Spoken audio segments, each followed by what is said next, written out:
Good morning. My name is Arthur Zaczkiewicz, and I'm the executive editor of WWD, and I'd like to welcome you to today's digital event, which is Crisis Management and the Coronavirus. We're going to be looking at workforce leadership and solutions today. Just a few housekeeping items to go over. This event will be available for playback at a later date. And also you'll see a chat feature, on the console that you're participating in and attending. And you could feel free to just ask questions, throughout the event. Also, down in the resource link, you'll see this PowerPoint is available for download.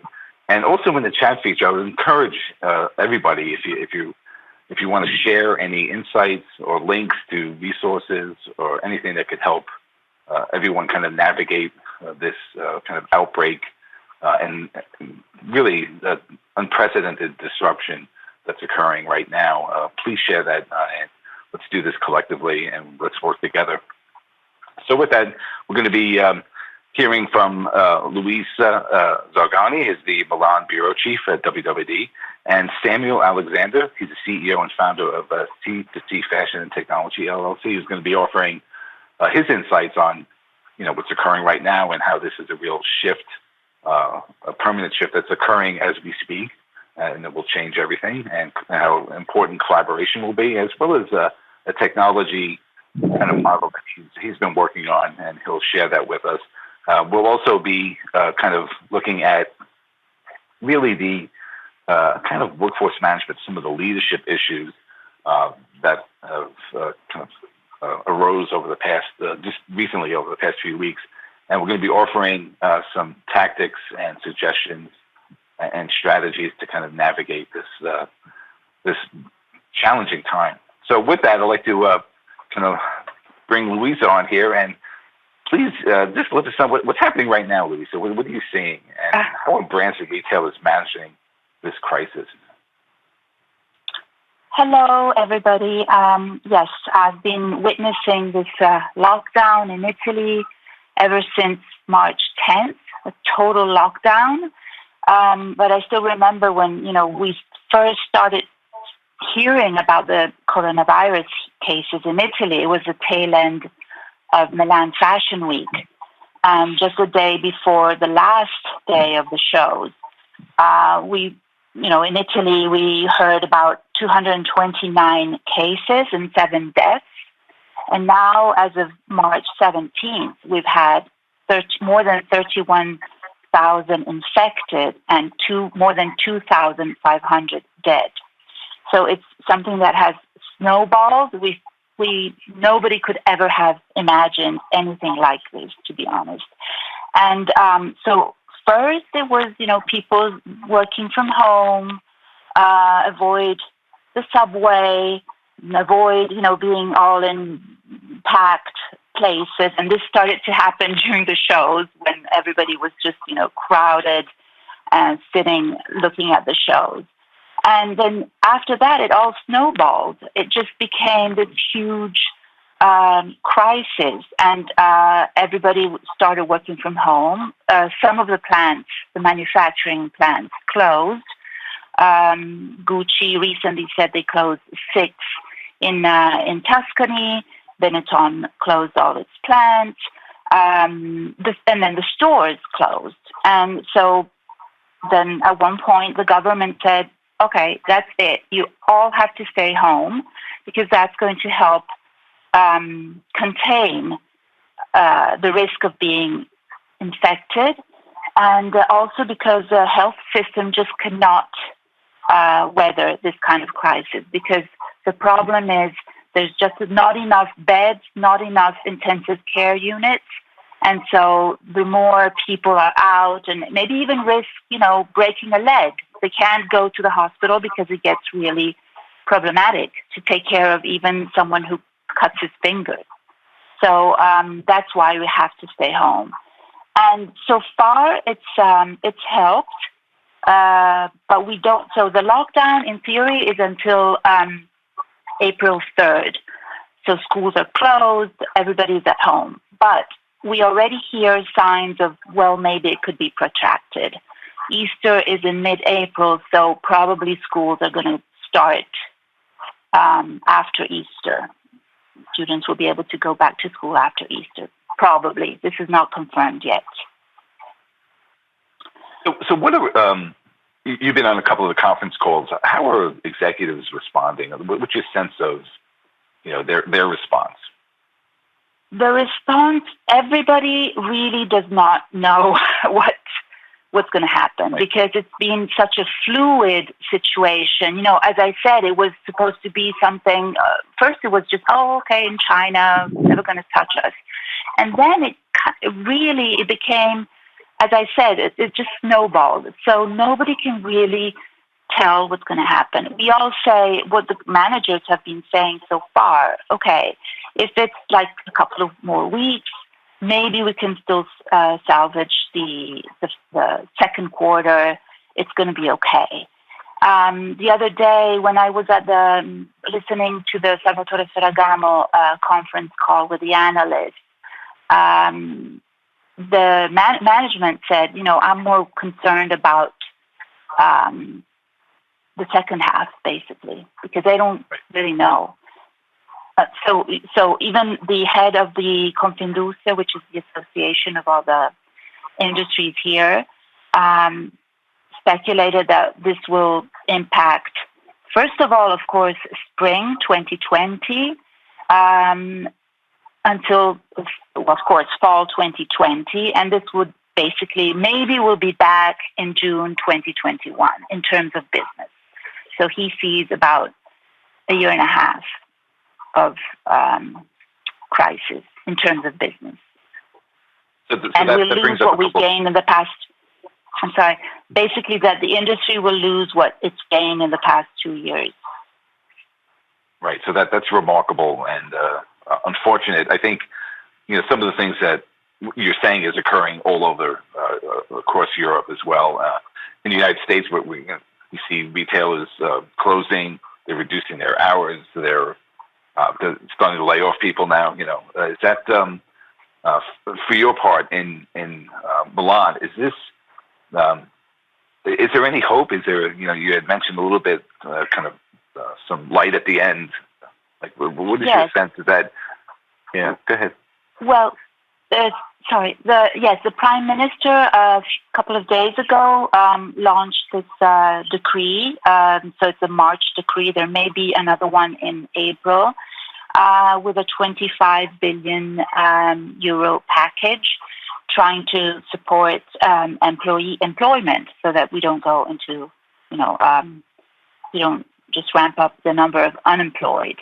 So the 10 billion euros will go into that. There will be 10 billion euros for the suspension of mortgages, 3.3 billion euros to, in wage support measures. So people feel there's some kind of protection from the state, even though, of course, the opposition parties say it's not enough. Some of the industrialists and entrepreneurs say it's not enough. But, Italy already has a huge debt. So we have to be careful, even though the European Commission has said that they will help out as much as whatever it takes, as Ursula von der Leyen said. We have to be careful because the situation was not rosy before the coronavirus. That's right. Yeah. But still, to respond to your question, a lot of entrepreneurs have been donating to increase the number of hospitals and hospital beds. We're even creating a new hospital with 400 intensive care units in Milan. And former Prime Minister Silvio Berlusconi has donated 10 billion euros. Moncler's Remo Ruffini has donated 10 billion euros. The Agnellis are chipping in. A lot of the designers, Giorgio Armani himself was one of the first with a 1-point-something billion euros. A lot of designers are also chipping in. So they're stepping up. And that's very important. Yeah. Yes, they're stepping up, and of course, there's a slight decrease in number of infections. we may reach the peak next week. That's what they've been saying, the doctors. And then there's more patients that have been cured. So that's good news. Good. So in the United States, Amazon they're adding 100,000 workers. I think, well, globally, I think as well, to kind of catch up and make sure that online fulfillment is addressed. That, online sales, according to several reports, it's up about 50%. Have you seen that? Is that occurring? Is there any sense that people are still shopping or buying goods online in Italy? No. Well, food and detergents and first care products, but no, not shopping. No, nobody's really mentioning that at all. It's not a priority at all. No, we've seen some discounts. Sorry. We've seen some discounts on, for example, Net-a-Porter is already discounting. Some of the luxury stores have been discounting their spring merchandise, which is quite scary. But of course, who's going to buy? Also, there's this to say in terms of online. No, nobody's going to blame you if you want to buy something online because you're depressed. So maybe a lot of people will eventually buy, but who knows? I mean, for the time being, this has not been a subject of, not a topic. Okay. Well, Luisa, please stay on. And again, I would like to encourage everybody, if you have any questions, please use the chat box. Thank you. And we'll try to address them. The next, Sam, I would love for you, first off, just to share what we had talked about right before we went live, which was this kind of zeitgeist moment or new paradigm shift that we're going through, and what it means. Just kind of paint the big picture before we go into your solution, which is something that companies should be considering in this new model, this new way of doing business. Well, thank you, and good morning, everyone. Just a little bit of insight. We've been changing as an industry consistently for the last 20 years, but this is probably the largest paradigm shift that we've seen. And basically what we're doing is moving from a circular economy, from a linear economy to a circular economy. And anytime you see new mobility, new energy, new communication, you're seeing a huge paradigm shift. And you can look and see that over 52% of the corporations in the Fortune 500 are non-existent anymore. And there's a whole group of new Fortune 500 companies. What we're looking at in the fashion industry is not the moving away from retail, but the diversity of retail into an interactive environment. And we're also having to look at a sharing economy because there's going to be a shortage of raw materials based on the fact that you've got Africa, China, and India using products, the raw materials as much as we have. So what we're looking at is a sustainable economy that has to be a global economy. And we're going to move away from just the disposable clothing into more of an aggregate efficiency of usage of our raw materials. And so we're going to have to find in the resources raw assets that we can actually maximize the aggregate efficiency of. Right now, as a global economy, Japan is working at the highest at 20% aggregate efficiency of usage of raw materials, and Germany is right behind them at 14.5%, and the U.S. is at 14%. We have economies that are growing a lot faster than any of the other economies, and we have to look at the usage of the raw materials, and that's going to be the focus of a lot of what we're dealing with going forward. Also, a lot of the services that we will be offering online in the cloud will be zero marginal cost services, and you can use Google and Facebook as an example of what zero marginal cost services would be. And then if you look at Netflix and Spotify, those are subscription services, and that will be the next area that will go forward.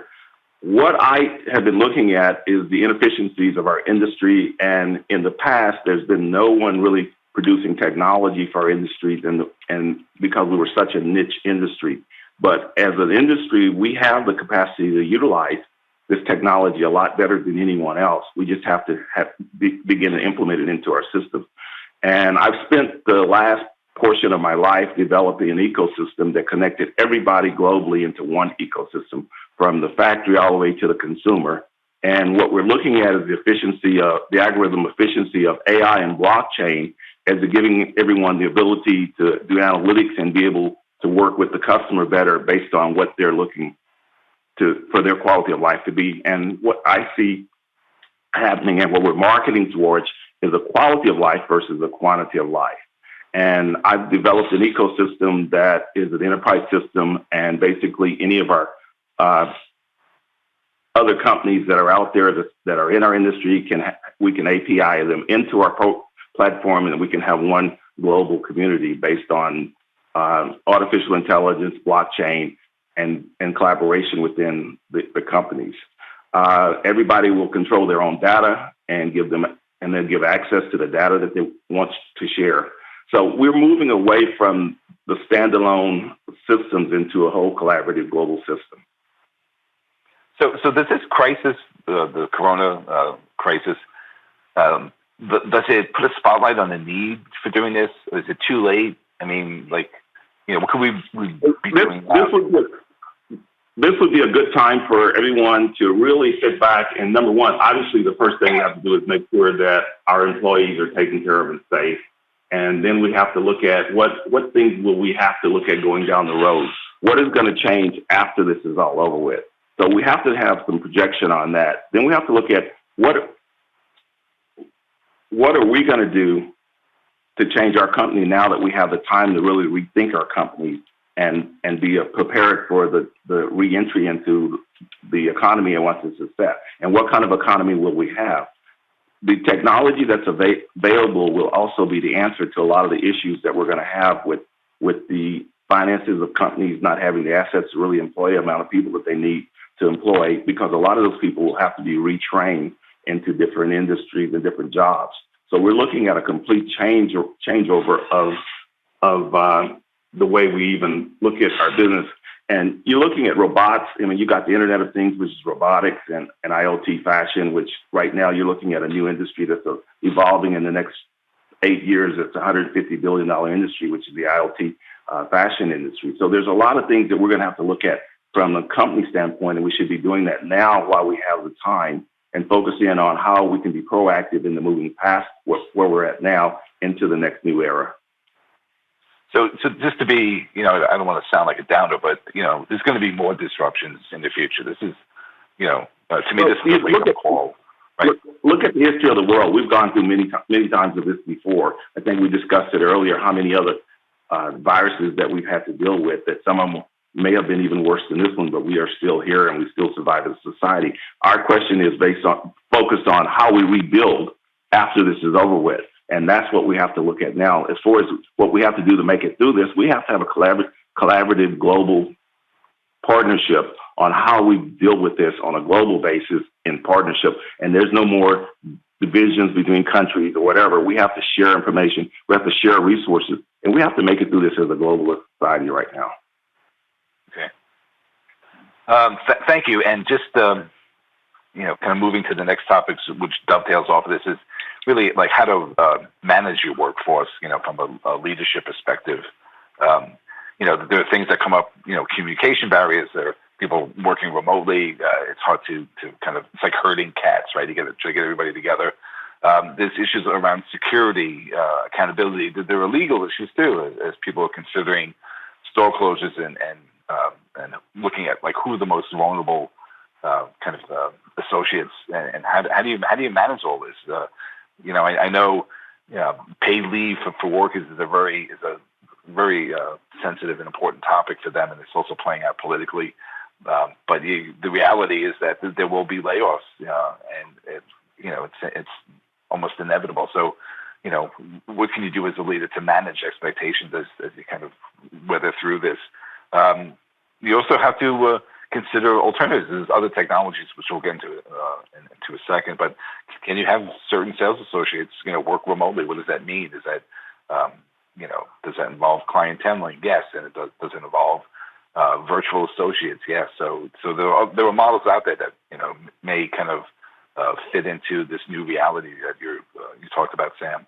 And we'll also just mention working from home versus leading from home. Right? It's one thing to work remotely and being your home office. But like, how do you lead as an executive in this industry? How do you effectively lead through this change, and how do you avoid burnout along the way? So here's just a few. This next slide just showing some of the basics. I'm sure everybody knows, just putting it into one place. First, you got to stop. You got to breathe and relax. Right? You can't manage things with a high level of anxiety. So do your yoga, be mindful, whatever it takes. Drink tea. Chill down, slow the pace down, and don't let your emotions get ahead of the reality. I think, and Sam, we had talked about this also. You got to gather insights and intelligence, and you have to reflect on that first. So, gather things that who's out there, what's going on in the market. Read WWD. Look at what's the news out there, and then act on that. I think you also want to foster collaborations and avoid making decisions in a vacuum. Right? You want to manage expectations as you do that as well. And then you want to delegate authority, right? Create leadership teams. To your point, about collaboration, you have to do that internally as well, and look at it across the organization and across functions, whether it's a supply chain or customer relation management or financial communications, IT, whatever. Kind of have everybody working in groups, in teams. That collaboration will strengthen your company across the board. So consider that if you're not doing that already. Identify workflow and workforce issues, and then prioritize interventions to address that. Sam, any and Luisa, any points on this slide? Is this it makes sense? Right now, we're looking at 5 technologies that are going to change every industry, and mainly the fashion industry. And one of them is obviously the Internet of Things, which is IoT robotics and IoT fashion. The other one is the artificial intelligence, which we'll have 3D bots and then intelligent automation. The third would be your blockchain, which will give us all digital traceability, which we're going to be looking for in the future. Then you've got your augmented virtual reality and mixed reality, what you were asking about a minute ago. There's all kinds of services that we can integrate into on that right now as companies. And then the last would be 3D printing, which is going to be a real innovation for our industry because it will give us the ability to make small runs for accessories and things. We have all kinds of things that we can work with, and artificial intelligence. We'll be able to do market intelligence, trend predictions, robotics and clothing production, product customization, customer service, quality control, design and buying, chain inventory management, AI personal assistant, 3D bots, and then the main thing that we have right now that we're working to finish is the avatar fit personal shopper and for avatars and bots for personal shopping.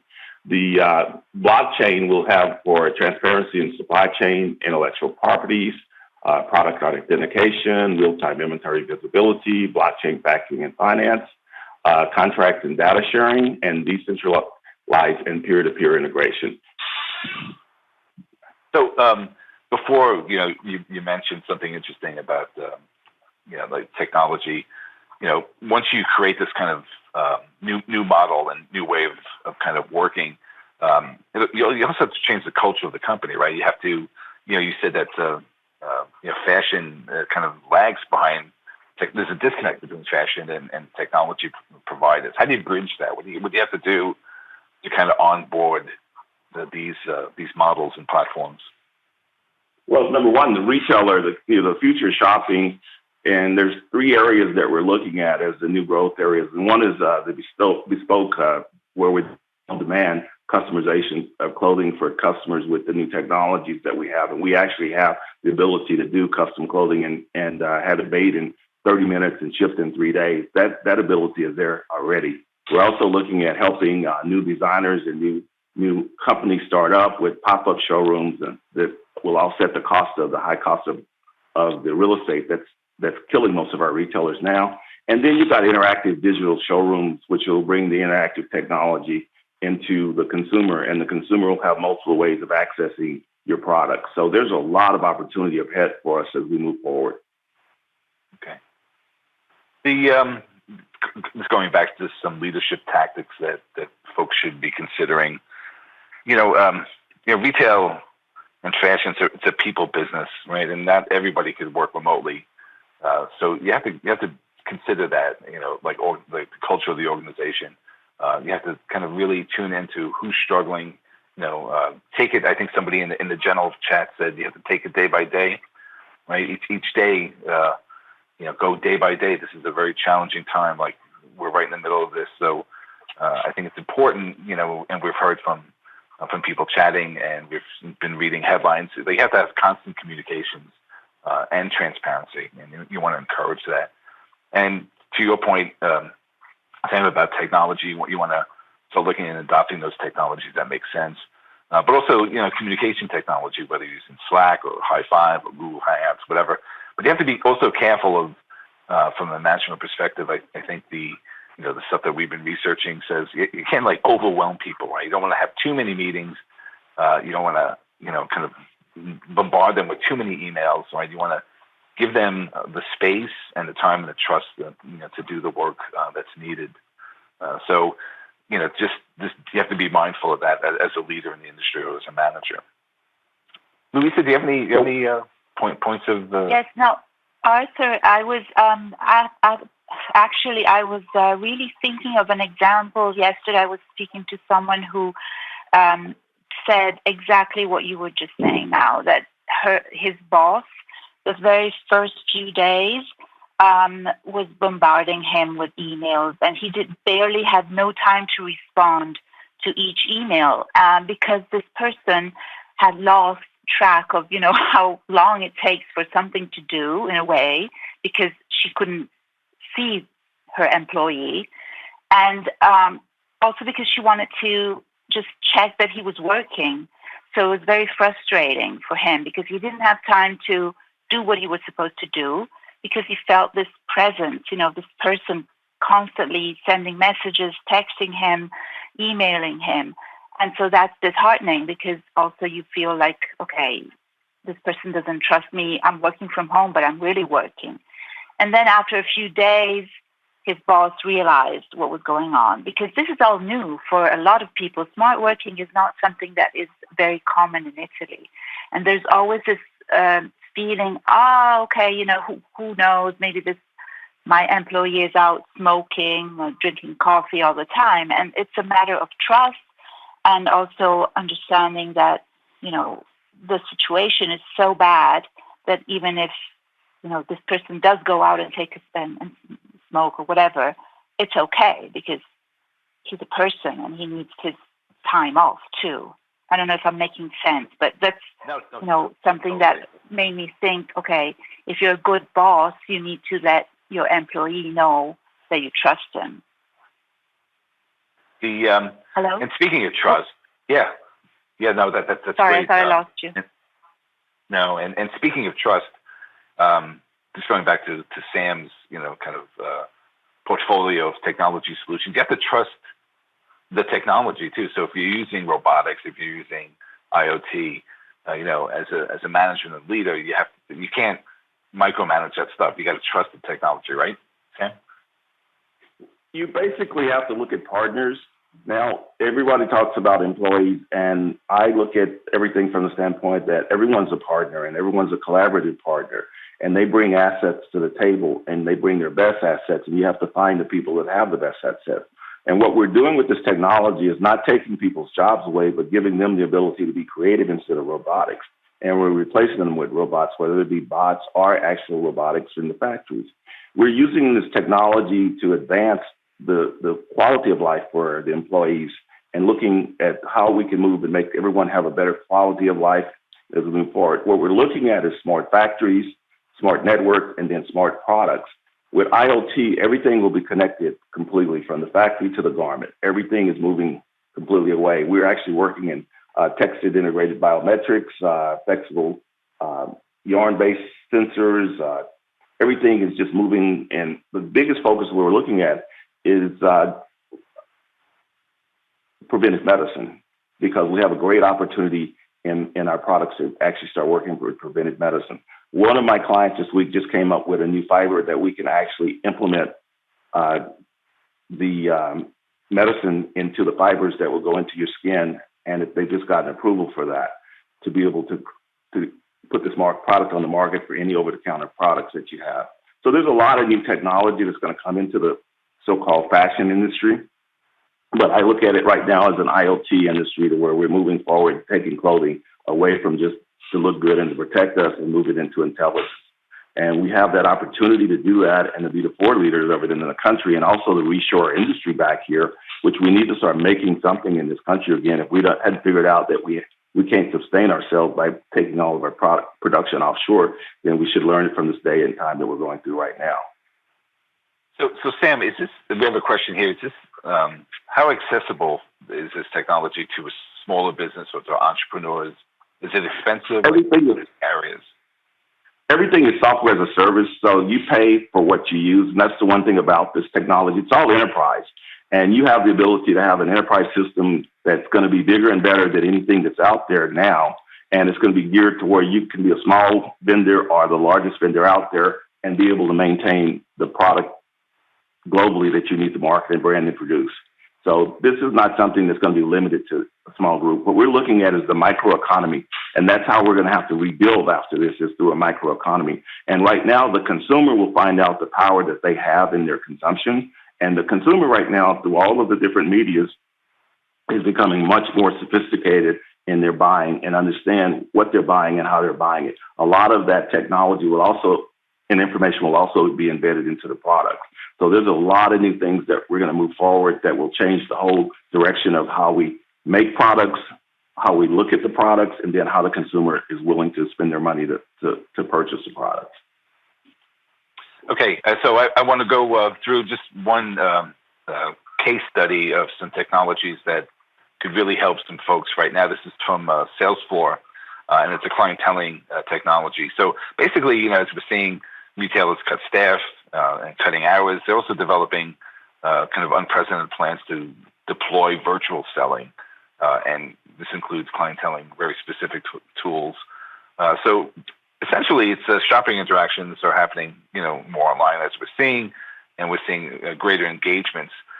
The retailers who are using this kind of tool, it's an app that you download, right? It uses it's Salesforce clienteling, and it uses each of the sales associates' personal devices to kind of give them the ability to work from home, right? So retailers are equipping and training more of their human resources to serve these online customers. So think in terms of servicing customers. As a sales associate, I have my smart device or a smartphone, and I'm still able to kind of work with customers.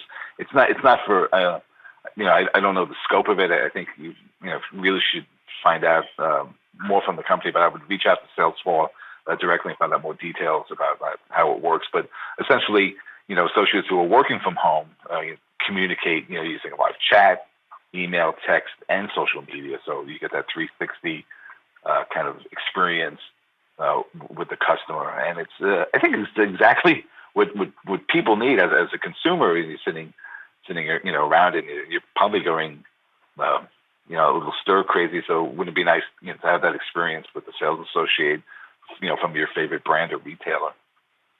There's also associates, they have their own storefronts, and they could contact sales associates via email or real-time assistance or chat.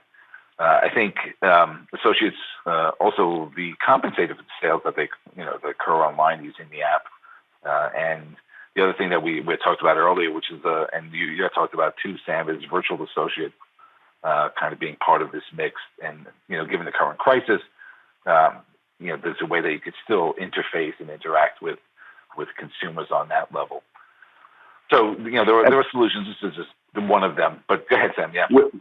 One of the things that we have ready to go now is we have a mirror that we're putting in the homes, and we've just developed the virtual reality, augmented reality, and mixed reality. And we have the ability, and also artificial intelligence. And the companies that I'm working with are the best in the world at these different technologies. I can never do this on my own. I have to have collaborative partners that specifically work in the certain areas that we're looking at. And these guys have created some technology that will bypass pretty much anything that's out there right now. And we have it ready to go. The mirror is ready to go into the homes, it go into the retail stores, it can go into kiosks, it can go into hotels. wherever you need to put these mirrors, it gives you interactive with the products that you want to buy and find. So somebody was asking about sales floor being applicable to selling wholesale, for buyers. I'm not sure about that. I could find out if you email me. My email will be at the end of that. But Sam, you could essentially use all of these tools, whether it's you dealing with consumers or retailers or wholesalers, right? I mean, this technology, that's the whole purpose of IoT, right? Well, to make everybody connected. The key is to give you direct access to the consumer. And whether you be a manufacturer, whether you be a factory, or whether you be a retailer, you will have direct access to the consumer. The retail business will never go away. There's always going to be retailers. They just have to evolve into this new era. And the biggest area of evolution will be in the bespoke customization, because they're going to have to be able to adjust to the customer now, because the customer has the power and they have the data to be able to give them the analytics that they need to find the products that they want versus just accepting what's put on a rack. So you're going to see a consumer-driven power coming forward versus a retailer or manufacturer-driven, forcing the customer to buy certain products. And the customer's lifestyle will change. You're going to move away from a quantity of life, which is getting anyone anywhere right now, into a quality of life. And if you look at the companies that are the dominant companies in our industry right now, you're looking at companies like Nike and Lululemon, who are just blown up and as far as manufacturers. And then if you look at the services that have come along that have become billion-dollar companies that are online companies, it's amazing. But we're still going to have that interactive with the retail floor. So the retailer will just have to evolve right now. So there's a lot of opportunity for everyone. So just some final thoughts. As I just want to be mindful of everybody's time. Stepping back, I think it's really important from the stuff that we've been reading from experts and consultants. Really, you have to avoid burnout, right? Especially as a leader, as a manager, whether your firm is small or has 5,000 or 50,000 employees, right? You got to recognize the signs of burnout in your team members, right? Are they distracted? Is there a high level of cynicism? Are they emotionally and physically exhausted? You got to tune into to those cues to make sure that everybody's kind of maintaining that kind of high level, that they're engaged, that they're collaborating and participating, and also the practicing of self-care. Right, you want to encourage teams just to watch one another and to make sure your leaders, if they're working remotely, they're checking in on one another. Hopefully, events like this also could help us check in on each other as an industry, right? So, what are we doing, to kind of work together and make sure that we're providing solutions that's going to help folks navigate through this. Luisa, do you have any, are you experiencing or are you seeing any signs of burnout on your end over in Italy?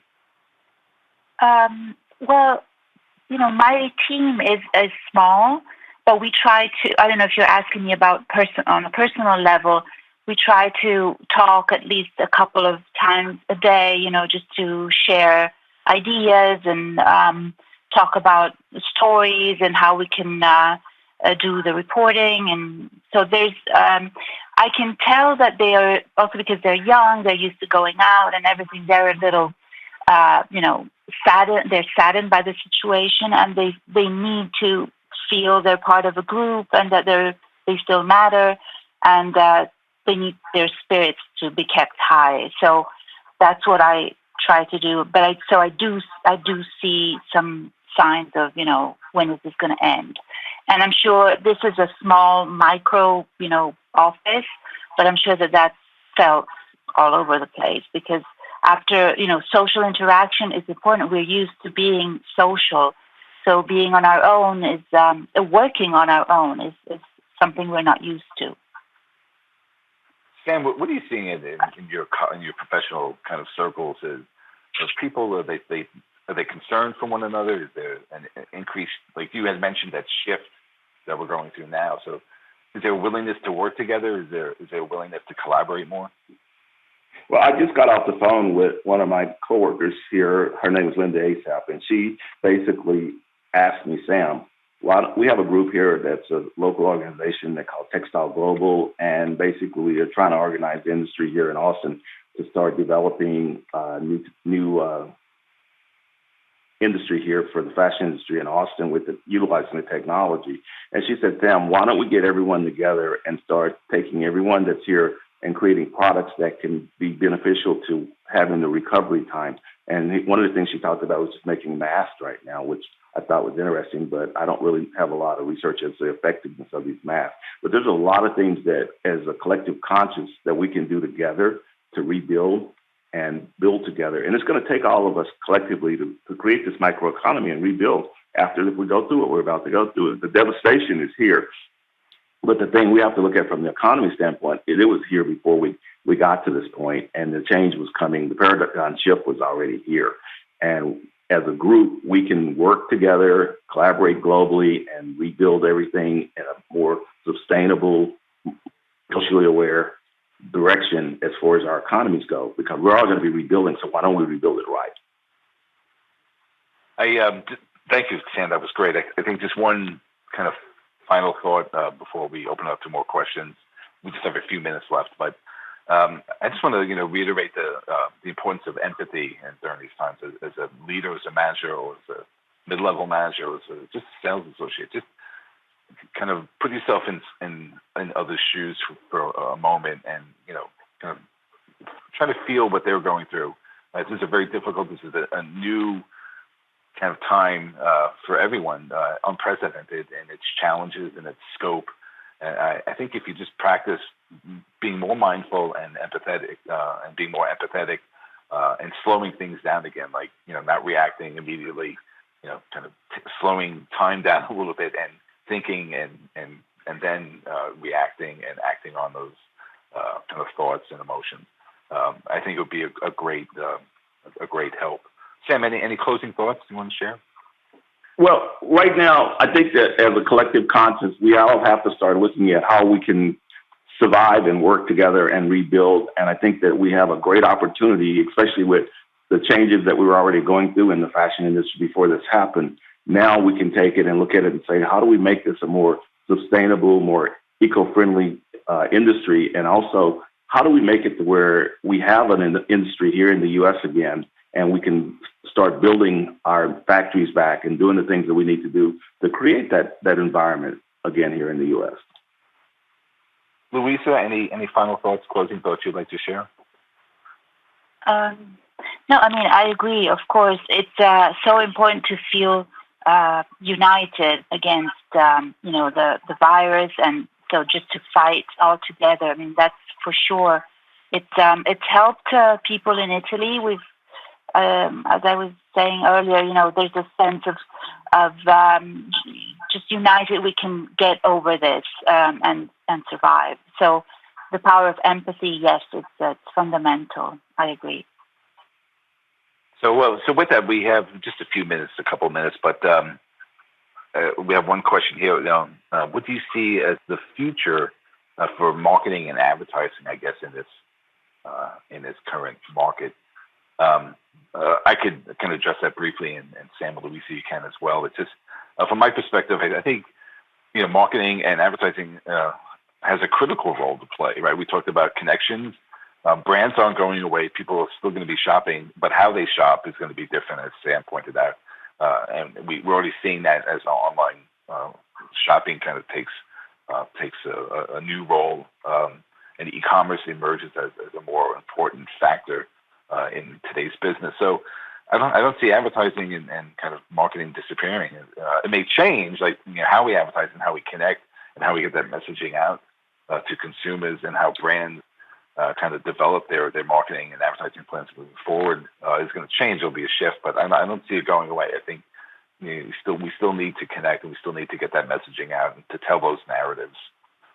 Sam, do you have any thoughts on that? Yeah, what we built out is an artificial intelligence and socially integrated affiliate program, which gives everyone the ability to become an affiliate and use their social media connections as a way of creating revenue for themselves personally. We will change away from direct marketing into personal marketing, where people will market to their friends and family. And you'll see a lot of artificial intelligence that will help to do analytics on the customer to give you a viewpoint of what they're looking for, when they're looking for it, and a perspective on where they're going to move to going forward. And we have to quit using hindsight data and just focus in on the projected data that's coming in from us based on what the consumer is changing. And they're changing so fast that we need immediate data and not look at hindsight data. And data will become the new currency. And the data, as you've already seen with the Googles and those type of people, what they've built their businesses on is the data. And our industry will have to be built from the data standpoint going forward. Arthur, if I may, if I may, last week during the conference calls with the analysts, several companies have said, of course, that they're going to really cut back on marketing, advertisement, all non-essential costs. So in 2020, I imagine they will see less investments in that, in advertisement and marketing. Also, let's not forget that it's going to be really hard for a few months at least to even shoot the campaigns or just have any, physical contact with the models and photographers, unless at least this is what's happening in Italy. You can't be closer than a meter between one another, and there's just not enough. People can't stay in the same room together, like more than two or three people. So I'm afraid that's going to be something we'll witness in 2020. Yeah, no, I agree. What I was saying is, I think long term, I think there's a role, but you're absolutely right. The short term impact is going to be a definite pullback, and you don't want to be tone deaf to, you don't want to have a campaign amid news and headlines and kind of concern over the virus. So short term, definitely, I totally agree with you. I think there's going to be. So can I have one more statement? I think right now, any company that wanted to really create a great marketing campaign to show their social responsibility to what they're doing for the people that are hurting now. And I think that's the focus of any marketing that ought to be put out at this point is, what am I doing as a company to help people evolve through what we're going through? So social responsibility will be the key marketing thing for a while. And it's going to be how we're going to help these people recover after they've gone through that, so they'll have the money to go out and buy fashion again. And how can we change fashion to give them a better quality of life for what they're dealing with now? Everything we know as of this week has changed. There's nothing going to be the same going forward. So as a company, everyone has to sit down and say, okay, how do I move my company forward? Do I have enough finances set aside to weather the storm? How am I going to take care of my employees? And then how am I going to be socially responsible to my consumers? That's what we have to be focused in on right now. I think that's actually one of the questions, and it's an unknown. You don't know. There's going to be some hard choices that companies are going to have to make, moving forward in regard to the size of their workforce. In the United States, at least, there's no federal law that says you have to give severance packages. I think New Jersey is actually looking at kind of instilling a law that says if there's a mass layoff at a large company, that some sort of severance has to be paid. But no, right now there's no federal law that kind of supports that. It's going to be hard before it gets easier, and it's not going to be difficult. It's going to be difficult for companies to manage through these changes. So, but I think Sam and Luisa, I think you're both right, and there is some light at the end of the tunnel. There is going to be some shifts. We're going to get through this. There will be an other side. So with that, I'd like to. I think we have to. Yeah, go ahead. I'm sorry. No, I was just yes, agreeing with you. Yes, agree. Right. I just want to thank Luisa. Thank you so much for taking your time out today. I know you're busy. You got stories to report on and lots going on. So I appreciate that. Samuel, thank you again. It was a great kind of insights that you shared. Thank you both. Thank you for having me. I appreciate the opportunity. Thank you. And thank you, participants, for joining us. My email is there. Sam's email is on that slide. Please follow up if you have any questions or further kind of things that you want to share. And thank you, and have a great day.